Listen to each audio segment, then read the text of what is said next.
Welcome to the InfoWars Nightly News. I'm your host, Jakari Jackson. It's August 25th, 2014, and let's get straight into our news tonight.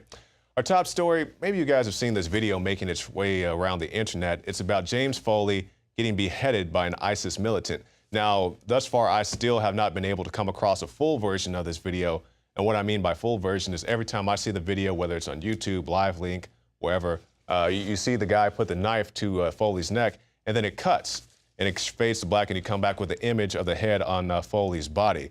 So with that in mind, we'll go to this article by Paul Joseph Watson. Confirming InfoWars analysis on Thursday, British forensic experts have concluded that the ISIS beheading video involving James Foley was in all likelihood staged, using camera trickery and slick post-production techniques. The international forensic science company, which does work for the police forces across Britain, found that the James Foley execution may have been staged, with the actual murder taking place off-camera, reports The Telegraph.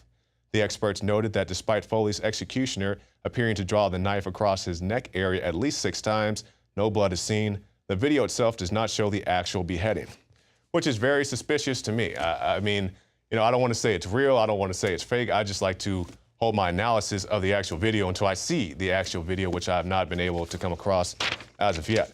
But that's not stopping people from, jumping on the bandwagon whole hog and saying, let's go to war with Syria. Let's go to war with all these other areas where ISIS claims to be active. Stage Foley beheading used as poster child for Syria attack. Senior Republicans yesterday cited the video and urging President Barack Obama to expand airstrikes targeting ISIS militants from Iraq to Syria. We need to expand airstrikes so you can ultimately defeat and eliminate ISIS, Texas Congressman Mike McCall told ABC. Don't kid yourself for a second that they aren't intent on hitting our homeland. I think the threat is very real. Senator Lindsey Graham, a longtime proponent of an attack on Syria, said that Obama should not consult with President Bashar al-Assad before launching the assault, which to me is a pretty big deal. If you're going to launch an assault, whether it's boots on the ground, whether that's an airstrike, you might want to consult with the president of that nation first. Just imagine if something happened here, and China, for whatever reason, wants to go to war with a particular entity inside the United States, not of the United States, but inside the United States, and they decide, let's just go bomb the U.S. People would have a problem with that. It's the same thing over in Syria. I don't think you can just come and bully Assad around. And that's not to say I'm an Assad sympathizer. I'm not cheerleading for the guy one bit. I'm saying that you need to have a proper channel of communication before you go bombing somebody's nation, especially when just a year ago you tried to say that he was responsible for chemical attacks, even though there's video evidence of these Syrian rebels funded and trained by the United States of America carrying out at least one of those chemical assaults. But I guess that all doesn't matter when you just want to go beat the war drums. And let's talk about the transition from the threat of ISIS to the threat here at home, more domestically, the threat of militarized police. Totalitarian state more dangerous in America than ISIS. And the article points out many good things on Infowars.com. Cops more deadly than terrorists. The Ferguson incident has exposed the underbelly of the United States, and now everyone is starting to pay attention that there is a higher risk of being killed by police, even when they chase or shoot at people that need not be you. The risk is 800% greater that you will be killed by police rather than a terrorist, writes Mark Armstrong. But that's not the half of it. Since 9/11, the police have killed more people than the terrorists are claimed to have done in those attacks. It's getting to the point that if you see a policeman in the USA, you better try to move away. Micah Zinko, writing for The Atlantic, put it a different way.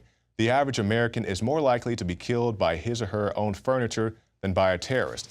Yes, you're more likely to be killed by a honeybee sting. You're more likely to be bitten by a poisonous snake. More likely, and as this example says, to be killed by your own furniture. That's not to say that terror threats aren't real, but it's saying that we shouldn't just, discount one thing and focus on another. Just like we're talking about the militarized police. You don't want to say, let's worry about ISIS, which is a real threat because we have the open borders.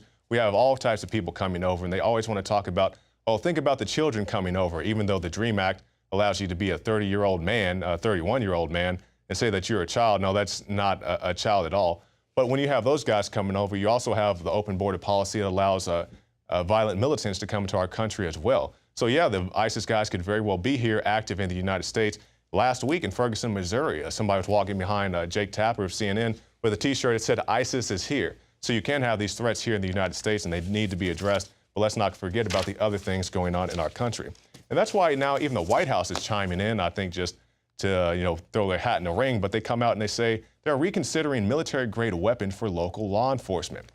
And I think this is the White House just posturing, trying to say, hey, we're trying to do something about this. We don't want to look bad in the face of what happened in Ferguson, Missouri. But the fact about this is even mainstream news is now reporting about how the Pentagon is supplying these small-town law enforcement agencies with MRAPs, with heavy armor, with fully automatic weapons. And I do understand, law enforcement does face threats from time to time, heavy threats, like we saw in 1997, the North Hollywood shootout, which if you guys haven't seen that, I do encourage you to go to YouTube and watch that. Two guys rob a Bank of America. They have heavy armor, fully automatic rifles. They walk outside and engage in about a 40-minute shootout with the police. Two guys keeping, pretty much an entire police department at bay because the police department at that time only had shotguns, pistols, and, light body armor. So, the pistols didn't have the range, the shotguns, after, they spread out, didn't have the knockdown power to put these guys on the ground. So they were pretty much at the mercy of these two guys until, the end of the 40 minutes or so. So I understand that, yes, they do face real threats.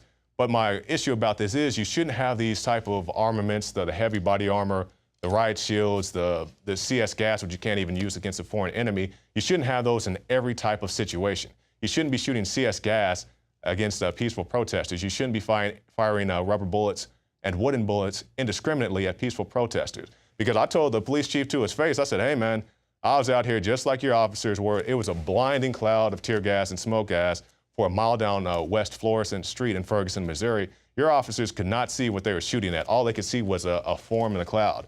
They don't know if that was a tall 13-year-old or a 30-year-old man. And it shouldn't matter because either one of those guys would have the right to be on a public street in the United States of America. Because in Ferguson, Missouri, they were shooting at people standing inside their own front yards. When I was out there with Al Jazeera, they weren't just shooting at Al Jazeera, there were people in their front yards. The officer's like, go home, disperse. And he's like, I am home. I'm on my front porch. I can't stand on my front porch just because you guys want to play live action Call of Duty. So I think it's just posturing by these people. City of Austin tap water versus filtered City of Austin tap water. I can taste dirt in it. God knows what's in this. This has an aftertaste. Tastes like Austin water? Yeah, it does. Ugh. These people just sampled City of Austin tap water straight from the faucet. Next, we had them try a sample of tap water filtered through the ProPure G2.0 filtration system. High quality H2O.